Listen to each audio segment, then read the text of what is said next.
Всем привет, я Марина, и с вами школа Сакрамел. Аппарат – это основной инструмент мастера маникюра. Многие годы я давал предпочтение аппарату Strong. Вот он, мой старичок, и сейчас пришло время его обновить. Я заказала новый аппарат Strong 211, и в этом видео будет обзор на него. Поехали! Приступим к распаковке. И пока я открываю, расскажу немного о компании. Компания Seishin находится в Корее, и она стала лидером в производстве маникюрных аппаратов. Например, Strong 210 настолько популярен, что на него постоянно создают копии и подделки. Поэтому так важно не нарваться на нее. Свой аппарат я приобрела на Wildberries, как бы странно это ни звучало, за 14 тысяч рублей. Но я тщательно изучила все отзывы, посмотрела, что поставщик данного аппарата Евромедсервис, который является официальным поставщиком в России. Поэтому думаю, что это точно оригинал. Но сейчас мы еще посмотрим. У нас сам блок достаточно тяжелый. Сверху сразу вижу отверстие для фрез, стаканчик для ручки. Устанавливаем. Шнур. Есть еще вот такая подставка. Тоже для ручки, если вам неудобно пользоваться стаканчиком. Например, это актуально при выполнении педикюра. И сама ручка. Напомню, что ручка самое дорогое, что есть в этом комплекте. Поэтому всегда нужно очень аккуратно с ней обращаться и ни в коем случае не ронять. Сверху на упаковке указан серийный номер, который должен совпадать с тем, что указано на аппарате. И достаем. Я еще ни разу не держала эту ручку в руках, открываю первый раз с вами. Но, по-моему, она даже шире, чем предыдущая ручка. Давайте сравним. Все-таки интересно сравнивать с предыдущим аппаратом, потому что я им работала долгое время. Действительно могу сказать, что синяя ручка более эргономичная, то есть ее удобнее держать, тем более здесь есть такие граненые части, благодаря которым получается удобный захват. Эта ручка более тяжелая, у нее нет граненых частей. Кстати, по техническим характеристикам вес предыдущей синей ручки 190 грамм, а новый 233. Казалось бы, это незначительный параметр, незначительная разница, но тем не менее она ощущается. С двух сторон рифленая поверхность для того, чтобы ваши пальчики не скользили. Возможно, просто стоит привыкнуть к такому формату ручки. Попробуем открыть. И нужно приложить больше усилий. В аппарате стоит специальная заглушка, с которой нужно хранить ручку. Если хранить без него, то со временем эта часть расшатывается и появится люфт, то есть фреза будет ходить из стороны в сторону. Поэтому не выкидывайте эту штучку, она все-таки для чего-то нужна. Все, зафиксировали, устанавливаем. Кстати, тоже интересный момент, я опускаю ручку. И она просто бьется о стол. То есть вот такое положение стаканчика неприемлемо. Давайте переустановим. Вот. Так будет лучше. Потому что если бы была фреза, и мы вот таким образом стукнули ручку о стол, фреза могла изогнуться. Ну и аппарат испортится. Можно еще попробовать перевернуть стаканчик. Вот, либо таким образом. И подключаем ручку. На самом деле у стронгов не очень надежный разъем, и часто он расшатывается, разбалтывается. И много аппаратов из нашей школы мы отправляем на ремонт именно по этой причине. Все, отлично. Что теперь мы видим? Колесико с регулировкой. Ну, в принципе, такое же плавное, как и на предыдущем аппарате, но теперь указано количество оборотов в минуту. Помимо этого, новый Strong обладает повышенными оборотами. Если в предыдущем было 35 тысяч оборотов, то в новом 37. Во время снятия, например, мы работаем на максимальной мощности. Мне интересно протестировать на модели и вживую ощутить эту разницу. Увижу ли я ее или это просто маркетинговый ход. Также по техническим параметрам крутящий момент этой ручки составляет 4 ньютона на сантиметр. Предыдущий это только 2,8 ньютона на сантиметр. Для чего нам нужно знать этот параметр? Этот параметр дает нам понять, насколько фреза будет быстро разгоняться и не будет ли она тормозиться под нагрузкой. В чем все отличие дорогостоящих аппаратов от дешевых китайских? В них очень маленькая мощность. слабый крутящий момент, а также низкое количество оборотов.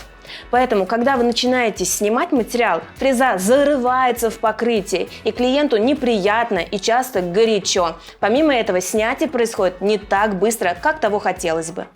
Удобно, что все технические характеристики прописаны в паспорте изделия. Нам даже предоставляют здесь график, на какой скорости работать с фрезами. Следующее, что мне понравилось, что шнур питания идет отдельно, потому что в предыдущей модели мы никаким образом не можем его достать, и часто приходится вот накручивать этот шнур на аппарат, вот такая колбаса с этим шнуром, в общем, не очень удобно. А тут можно его скрутить отдельно и хранить компактно. Давайте раскрутим и вставим. Кстати, а вот этот шнур остался таким же, как и на предыдущей модели. На самом деле это не очень хорошо, потому что между спирали попадает пыль, она там хранится. Очень трудно ее прочищать. Я знаю, некоторые одевают специальные пакетики, чтобы защищать шнур. Сзади еще один разъем для педали.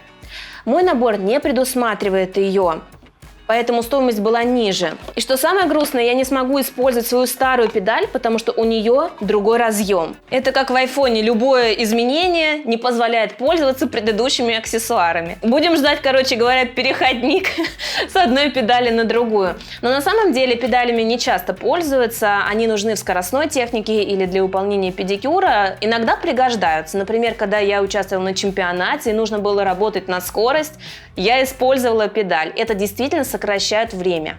Ну что, наш аппарат готов. Мы подключаем к сети и будем тестировать на модели. Включаем питание, загорается зеленый индикатор.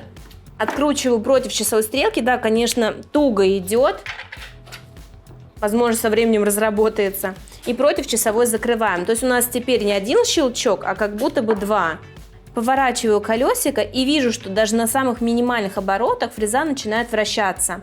Потому что на предыдущем аппарате нужно было прокрутить где-то до 5000 оборотов для того, чтобы фреза начала вращаться. Теперь попробуем на модели.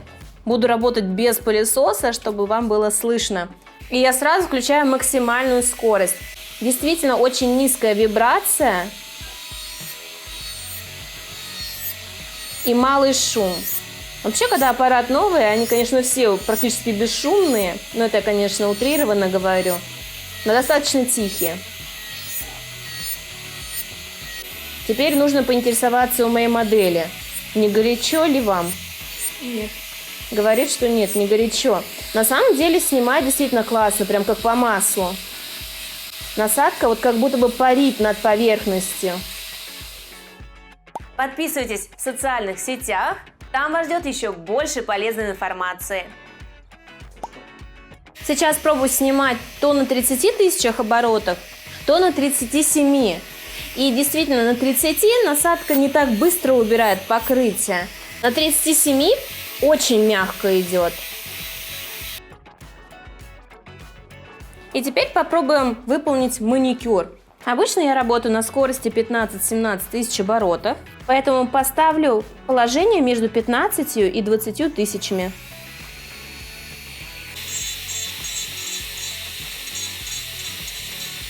Да, пока мне непривычно, что ручка более тяжелая, нужно приноровиться.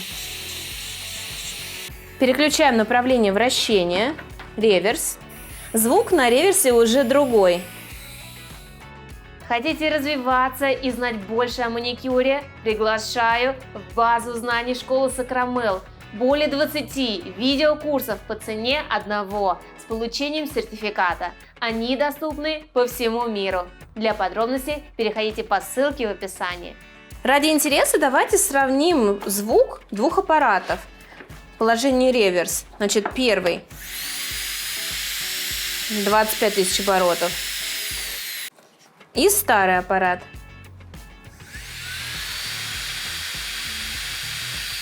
Странно, у меня такое ощущение, вот у них одинаковый звук, либо даже у второго тише.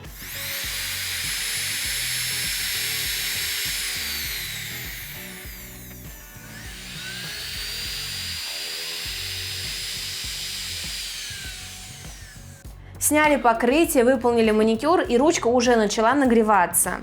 Сказать, что он гораздо тише, чем предыдущая версия, я не могу. Я такого не заметила. Что мощнее, однозначно да.